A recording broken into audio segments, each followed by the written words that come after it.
இந்த விளம்பரத்தை பற்றி சொல்லிட்டேன்னா நீங்கள் நல்லா பல விளம்பரத்தில் எடுத்து பாருங்கள், எல்லா பேப்பரும் இருக்கும்ல. சொல்லுங்கள். ஏற்கனவே இப்போ ரஜினி வரேன்னு சொல்லிட்டு வரல. ஸோ இவருக்கு 2000 கோடி ரூபாய் சினிமா இருக்கும்போது இவரும் வரமாட்டாரு அப்படின்னு நினச்சிருக்க வாய்ப்பு.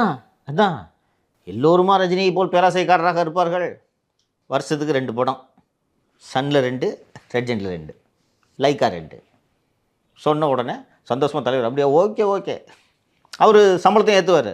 இது ஜெயிலருக்கே 200 கோடி நம்ம சொன்னாங்க சம்பளம். அவர் ஏற்ற ஓகே நான் இருந்தேன். இன்னொரு உடல்நிலை ஒத்துழைக்கவில்லை, பாவம் அவரை விடுங்க. நம்ம ஆளுங்க இந்த போய் அவர் அரசியலுக்கு வரலன்ட்டாருப்பா. எங்கேயோ அவர் போயிருக்கிறாரு, அவர்கிட்ட போய் மைக்க போட்டு, சார் திருவண்ணாமலையில் 7 பேர் செத்துட்டாங்க. அப்படியா, எப்போ செத்தாங்க அப்படின்றாரு. தெரில, நான் உள்ளபடியே சொல்கிறேன். அவர் என்ன டாக்டரா இல்லை, அவர் போய் என்ன பண்ண போகிறாரு? திருவண்ணாமலை கலெக்டர் அவர். வம்புக்கு போய் மைக்க போடுறது அவர். இல்லை இன்னொன்று கேட்குறேன் நான், என்ன ரஜினி எல்லாத்துக்கும் கட்டாயம் கருத்து சொல்லி ஆகணுமா? வரலன்ட்டார்ல, அரசியல் வரலன்ட்டார்ல. விஜய்கிட்ட போய் மைக்க போடுங்க, சிஎம்கிட்ட போய் மைக்க போடுங்கயா. அவர்கிட்ட போயிட்டு சிக்கனாருப்பா வர்றாருப்பா ரஜினி வர்றாரு, போடு விடாது அப்படின்றது. உள்ளபடி தெரியல அவருக்கு, பாவம். அவரை போய் பேசி மண்டை கழுவி அவரை ஓரமாக படம் தர்றான், சினிமாவுக்கு வராதிங்க அப்படின்னு சொல்லி பயத்தை காமிச்சு அவரை அனுப்பிச்சி விட்டுட்டாங்க. நீங்கள் சொன்னது போல் விஜய் இப்படி தான் நினச்சாங்க. நம்ம அவ்வளோ பிஸ்னஸ் 10 200 கோடி வாங்குறாரு, அது எப்படி விட்டு வருவார்னு வர்றது மட்டும் இல்லாமல் உங்கள் ஆட்டத்தை ஒழிப்பேன்னு வேற சொல்லிட்டாரா? 200 மைனஸ்னு வேற சொன்னார். என்ன பண்ணுறதுன்னு தெரியல. 24 மணி நேரம் இதுதான் சிந்தனை. உளவுத்துறை அதிகாரிகளுக்கு விஜயின் நடமாட்டங்களை, விஜயோடு யார் பேசுகிறார்கள் என்பதை கண்காணிப்பது தான் இப்போது முழு நேர வேலை. ஓகேங்களா? இப்போ இதோட தொடர்ச்சியாகவே அதை பேசுகிறேன் நான். அப்புறம் இந்த திட்டத்தை பற்றி சொல்லிடுறேன்.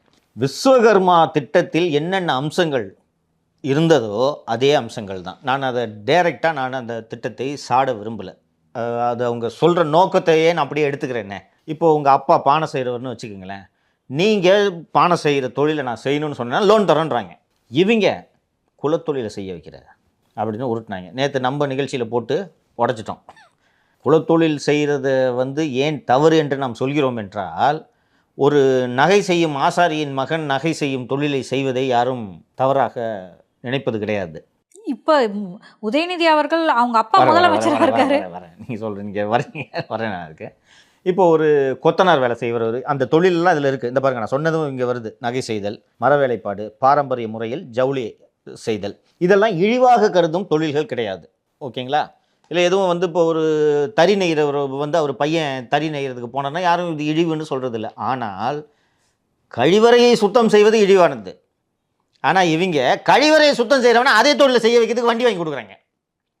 இன்றைக்கி இவர்கள் எந்த விஸ்வகர்மா திட்டத்தை எதிர்த்தார்களோ அதே திட்டத்தை கலைஞர் கைவினை திட்டம் என்ற பெயரில் இன்றைக்கி கொண்டு வர்றாங்க. இவர்களின் இரட்டை வேடத்துக்காக நான் இதை பேசுகிறேன். எல்லாமே இருக்குது அங்கே. அந்த தகுதி அண்ட் என்னென்ன, அந்த கூடை முடைதல், பொம்மைகள் தயாரித்தல், படகு கட்டுமானம், கண்ணாடி வேலைப்பாடுகள், இது தானே சென்ட்ரல் கவர்மெண்ட் சொல்லுது. அப்போ நீங்கள் பேரை மாற்றி செய்கிறது அதை.